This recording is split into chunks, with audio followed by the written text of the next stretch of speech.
بسم اللہ الرحمن الرحیم الحمد للہ رب العالمین والصلاة والسلام علی سیدنا محمد صلی اللہ علیہ وسلم۔ اسلام کی تاریخ میں صحابہ کرام رضی اللہ عنہ کی بہادری اور شہادت ہمارے ایمان کے لیے مشعل راہ ہے۔ آج کی ویڈیو میں ہم آپ کو بتائیں گے حضرت حنظلہ رضی اللہ عنہ کی شہادت، عامر بن جموح رضی اللہ عنہ کی تمنائے شہادت، حضرت مصعب بن عمیر رضی اللہ عنہ کی شہادت۔ یہ وہ داستانیں ہیں جو نہ صرف ہمیں جرت اور قربانی کا سبق دیتی ہے بلکہ دلوں کو بھی روشن کر دیتی ہے۔ ہر لمحہ یاد دلاتا ہے کہ دین کے لیے جان دینا سب سے بڑی عزت ہے۔ حضرت حنظلہ رضی اللہ عنہ کی شہادت۔ غزوہ احد میں حضرت حنظلہ رضی اللہ عنہ اول سے شریک نہیں تھے۔ کہتے ہیں کہ ان کی نئی شادی ہوئی تھی، بیوی سے ہم بستر ہوئے تھے، اس کے بعد غسل کی تیاری کر رہے تھے اور غسل کرنے کے لیے بیٹھ بھی گئے۔ سر کو دھو رہے تھے کہ ایک دم مسلمانوں کی شکست کی آواز کان میں پڑی جس کی تاب نہ لا سکے۔ اسی حالت میں تلوار ہاتھ میں لی اور لڑائی کے میدان کی طرف بڑھے چلے گئے اور کفار پر حملہ کیا اور برابر بڑھتے چلے گئے کہ اسی حالت میں شہید ہو گئے۔ چونکہ شہید کو اگر جنبی نہ ہو تو بغیر غسل دیے دفن کیا جاتا ہے، اس لیے ان کو بھی اسی طرح کر دیا۔ مگر حضور اکرم صلی اللہ علیہ وسلم نے دیکھا کہ ملائکہ ان کو غسل دے رہے ہیں۔ حضور صلی اللہ علیہ وسلم نے صحابہ رضی اللہ عنہ سے ملائکہ کے غسل دینے کا تذکرہ فرمایا۔ ابو سعید ساعدی رضی اللہ عنہ کہتے ہیں کہ میں نے حضور صلی اللہ علیہ وسلم کا یہ ارشاد سن کر حنظلہ رضی اللہ عنہ کو جا کر دیکھا تو ان کے سر سے غسل کا پانی ٹپک رہا تھا۔ حضور اکبر صلی اللہ علیہ وسلم نے واپسی پر تحقیق فرمائی تو ان کے بغیر نہائے جانے کا قصہ معلوم ہوا۔ فائدہ یہ بھی کمال بہادری ہے۔ بہادر آدمی کو اپنے ارادے میں تاخیر کرنا دشوار ہوتا ہے، اس لیے اتنا انتظار بھی نہیں کیا کہ غسل پورا کر لیتے۔ عامر بن جموح رضی اللہ عنہ کی تمنائے شہادت۔ حضرت عامر بن جموح رضی اللہ عنہ پاؤں سے لنگڑے تھے۔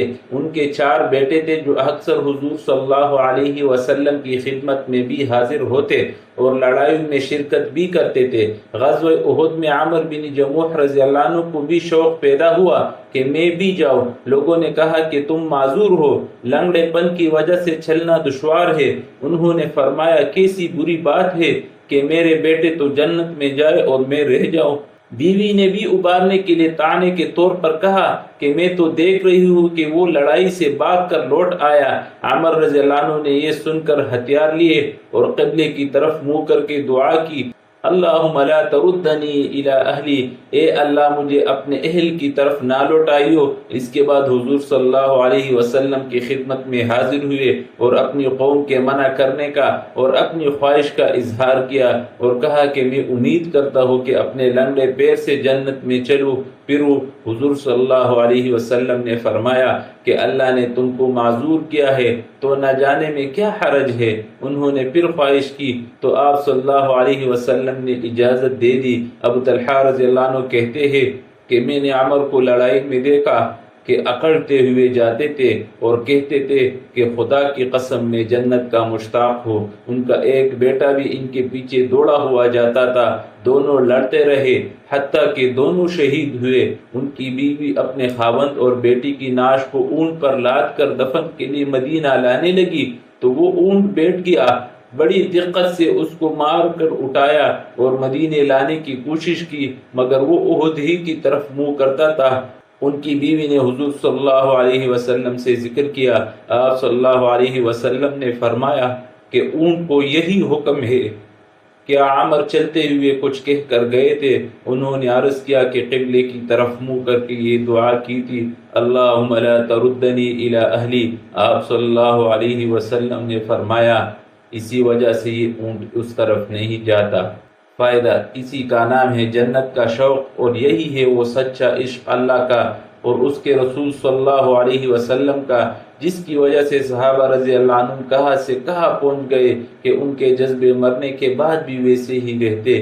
بہتری کوشش کی کہ اونٹ چلے مگر یا تو وہ بیٹھ جاتا یا احد کی طرف چلتا تھا۔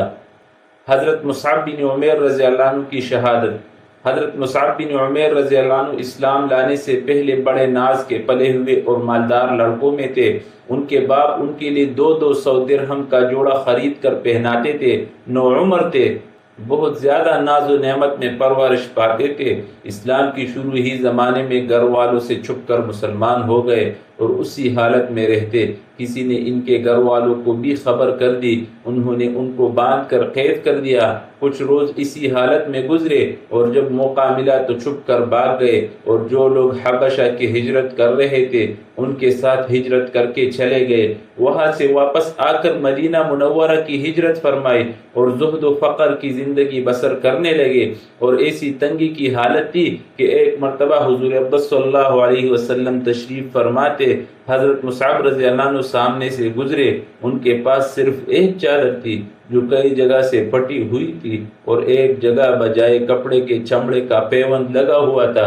حضور صلی اللہ علیہ وسلم ان کی اس حالت اور اس پہلی حالت کا تذکرہ فرماتے ہوئے آنکھوں میں آنسو بھر لائے۔ غزوہ احد میں مہاجرین کا جھنڈا ان کے ہاتھ میں تھا۔ جب مسلمان نہایت پریشانی کی حالت میں منتشر ہو رہے تھے تو یہ جمے ہوئے کھڑے تھے۔ ایک کافر ان کے قریب آیا اور تلوار سے ہاتھ کاٹ دیا کہ جھنڈا گر جاوے اور مسلمانوں کو گویا کلی شکست ہو جائے۔ انہوں نے فوراً دوسرے ہاتھ میں لے لیا، اس نے دوسرے ہاتھ کو بھی کاٹ ڈالا۔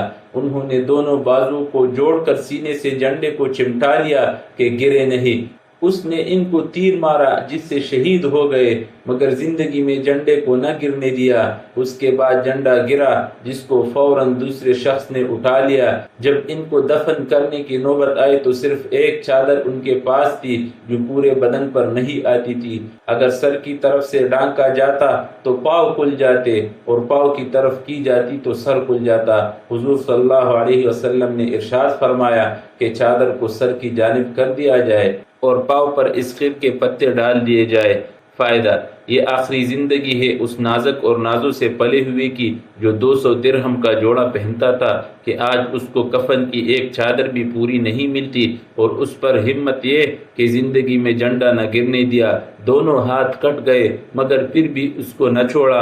بڑے نازوں کے پلے ہوئے تھے مگر ایمان ان لوگوں کے دلوں میں کچھ اس طرح سے جمتا تھا کہ پھر وہ اپنے سوا کسی چیز کا بھی نہ چھوڑتا تھا۔ روپیہ، پیسہ، راحت، آرام، ہر قسم کی چیز سے ہٹا کر اپنے میں لگا لیتا تھا۔